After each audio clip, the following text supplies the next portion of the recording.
নমস্কার, আমি শ্রী আনন্দ দাস শাস্ত্রী বহরমপুর, মুর্শিদাবাদ, পশ্চিমবঙ্গ এবং ভারতবর্ষ থেকে বলছি।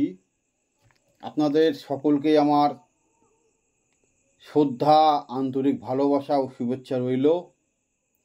আজকে দেখুন, আপনারা আছেন বলেই আজকে কিন্তু আমরা আছি, এটা মাথায় রাখবেন।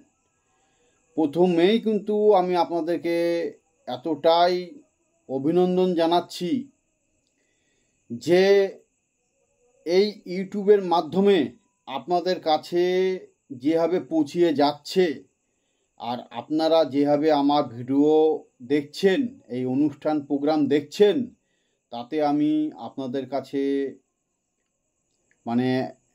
খুবই কৃতজ্ঞ। শুধু কৃতজ্ঞ নয়, চিরকৃতজ্ঞ।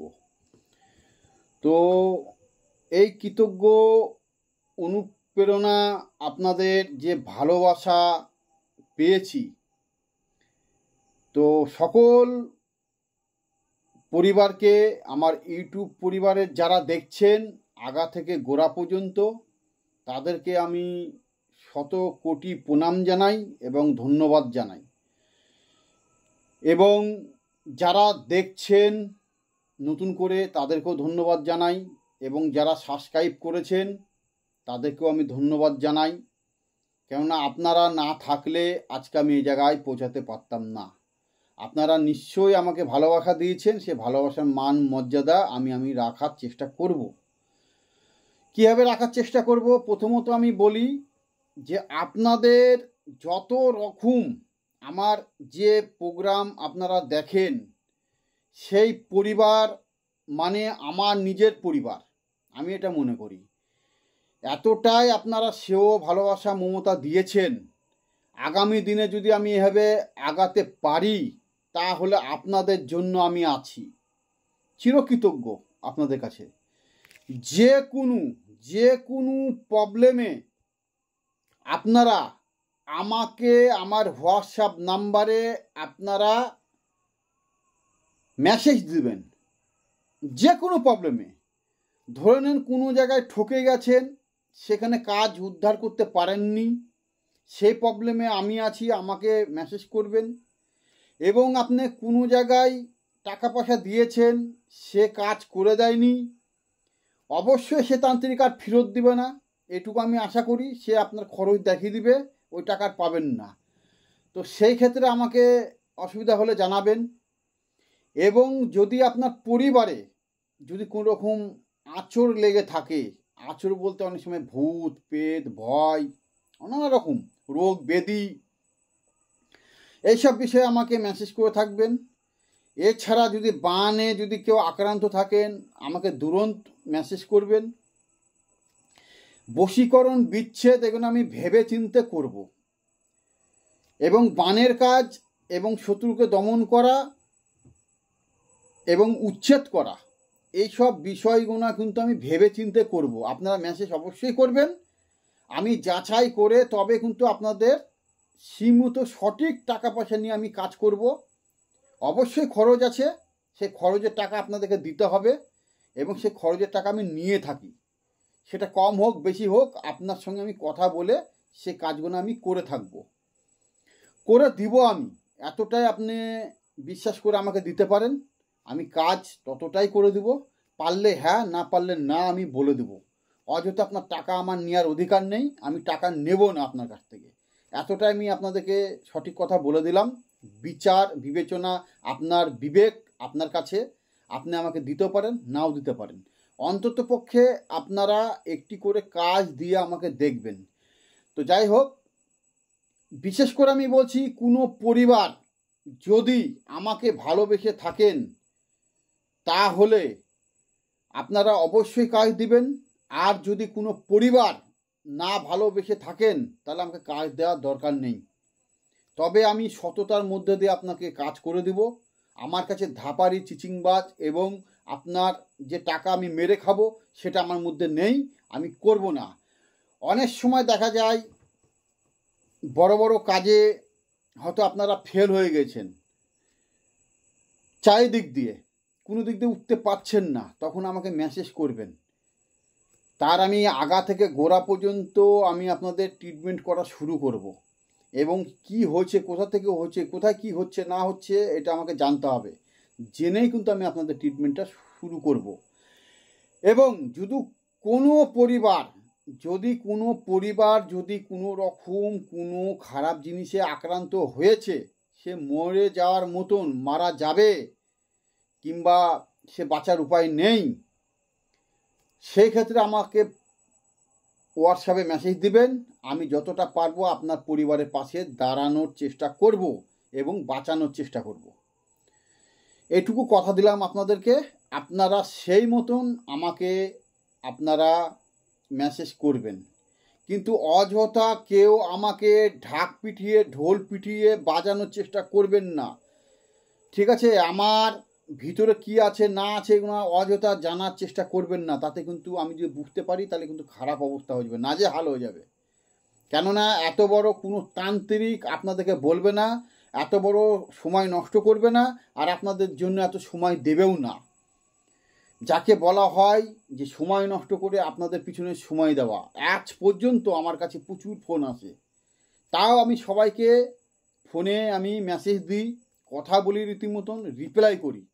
যদি আপনার ফোন যদি বেজে চলে যায়, কোনো রকম যদি আমি না তুলতে পারি, তাহলে আমি সেই ফোনটাকে পরে ব্যাক করে আপনাদেরকে কল করে আপনাদের সঙ্গে কথা বলি, আমি সেই সমস্যা সমাধানের চেষ্টা করি। এটা হচ্ছে আমার নীতি। কেননা আপনারা আমার পরিবারের মতন, আপনারা রাস্তা দেখাচ্ছেন, সেই রাস্তায় আমি যাচ্ছি, সেই রাস্তাতে আমাকে অবশ্যই সঠিকভাবে বিচার করে আপনাদের সঙ্গে থাকতে হবে। এটা আমার কর্ম, এটা আমার ধর্ম। তো যাই হোক, আজকে যে বিদ্যাটা দিতে চলেছি খুবই গুরুত্বপূর্ণ মাহাত্ম্য। আপনারা অনেক জায়গায় গেছেন,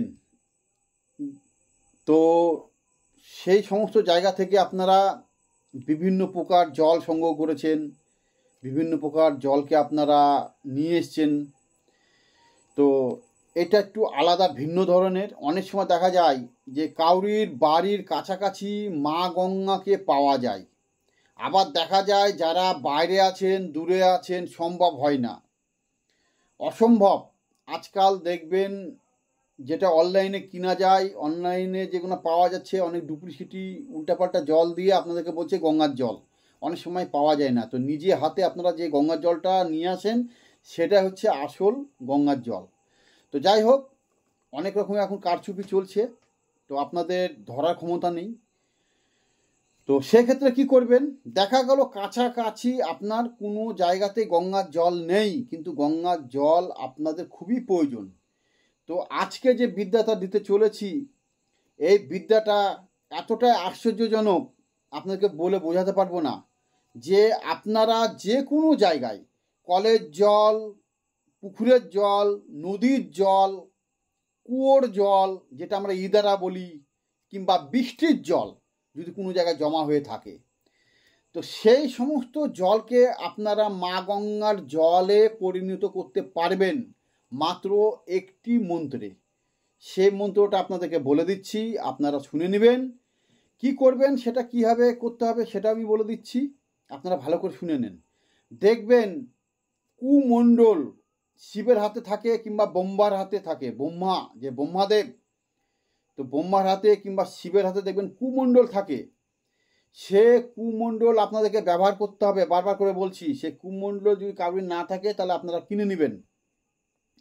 সে কুমণ্ডলকে আপনারা জাগৃত করবেন, 3 দিন ধূপ দেখাবেন, একটু সিঁদুর দিবেন, পুজো পাঠ করবেন, যেভাবে শুদ্ধিকরণ করে সেভাবে করবেন, গায়ত্রী মন্ত্র পড়ে শুদ্ধিকরণ করবেন। হ্যাঁ, শুদ্ধিকরণ হয়ে গেলে আপনারা নদীতে, নালাতে, পুকুরে, বৃষ্টির জল কোনো জায়গায় জমা থাকলে, এবং আপনারা ইদারা কিংবা পাতকুয়ো কিংবা টিউবওয়েলের জল নিয়ে আপনারা সেই কুমণ্ডলে দিবেন। কুমণ্ডলে রেখে আপনারা এই মন্ত্রটা বলবেন 7 বার। 7 বার বলে সেখানে ফু দিবেন। ফু দিলে সেই জলটা আপনার গঙ্গার জলে পরিণত হয়ে গেল। সেই থেকে আপনার গঙ্গার জল বলে ওটা আপনার অধীনে চলে এলো। কি করবেন, যেহেতু আপনি অন্য জলকে এটা গঙ্গার জলে পরিণত করছেন, তাহলে আপনাকে অবশ্যই সেদিন উপবাস হয়ে থাকবেন। স্নান করে পবিত্র জামা কাপড় পরে আপনারা ধূপকাঠি দেখিয়ে সেইখানে মা গঙ্গাকে আপনারা স্মরণ করবেন এবং তার আগে বাবা মহাদেব ভোলেনাথকে স্মরণ করবেন, তার আগে ব্রহ্মাদেবকে স্মরণ করবেন। তাহলে কি হলো, ব্রহ্মাদেবকে স্মরণ করলেন, তারপরে বাবা মহাদেবকে স্মরণ করলেন, তারপরে মা গঙ্গাকে স্মরণ করলেন, করার পরে এই মন্ত্রতে আপনারা যাবেন। তার কারণ ব্রহ্মাদেবের কুমণ্ডল থেকে গঙ্গার উৎপত্তি হয়েছিল, আবার বাবা ভোলেনাথের শিবের জট থেকে গঙ্গা কিন্তু পৃথিবীতে এসেছিল, মানে ধাত্রীতে এসেছিল। যে ধাত্রী আমরা বলি, সে ধাত্রী মানে মাটি, সে মাটিতে কিন্তু এসছিল। তো সেই থেকে আমাদের মা গঙ্গার এখানে পৃথিবীতে প্রবেশ। তো তার জন্য এই দুই দেবতাকে আপনাকে স্মরণ করতে হবে। স্মরণ করে মা গঙ্গাকে স্মরণ করে আহ্বান জানিয়ে আপনারা যখনই কুমণ্ডলের দিকে দৃষ্টি চেয়ে যখন আপনি মন্ত্রটা পড়বেন, তখন এই মন্ত্রটা বলবেন, ওং শিব শিব মহা শিবম ওং গাং গঙ্গায়ে চ নমঃ। এই মন্ত্রটা আপনি বলবেন, কেননা শিবের মাথা জট থেকে হচ্ছে মা গঙ্গা দেবী নিচে নেমে এসেছিলেন, ভগীরথ নিয়ে এসেছিলেন, সেই জলকে আপনি আহ্বান করছেন, কুমণ্ডলের মধ্যে ভরছেন। এই মন্ত্রটা আপনারা একবার করে বলবেন, ফুদবেন, মোট 7 বার ফু দিয়ে আপনারা জলটা তৈরি করে নেবেন। সেই গঙ্গার জল তৈরি হয়ে গেল, সেই গঙ্গার জল দিয়ে আপনারা ঝাড়ফুঁক করেন, কোনো পুজো পাঠ করুন, ভালো ভালো বড় বড় কাজ করুন, এতে আপনার কোনো অসুবিধা হবে না। এতটাই আমি আপনাদেরকে একটি বিদ্যা দিলাম। এই বিদ্যাটা খুবই পাওয়ার, এতটা পাওয়ার।